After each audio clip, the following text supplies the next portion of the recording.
শপথ করতে চাই যে বাংলাদেশকে আর কখনোই বিভাজিত করা যাবে না। বিসমিল্লাহির রহমানির রহিম।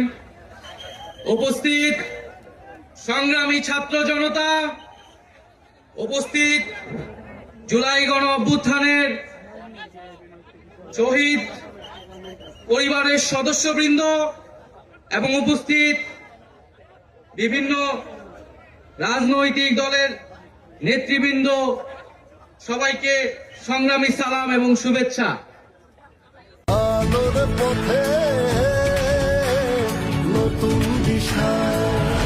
আজকে এক ঐতিহাসিক মুহূর্তে আমরা অবস্থান করছি এখানে, এবং আজকের এই অবস্থান থেকে আমরা আমাদের যে নতুন রাজনৈতিক দল জাতীয় নাগরিক পার্টির ঘোষণা করেছি।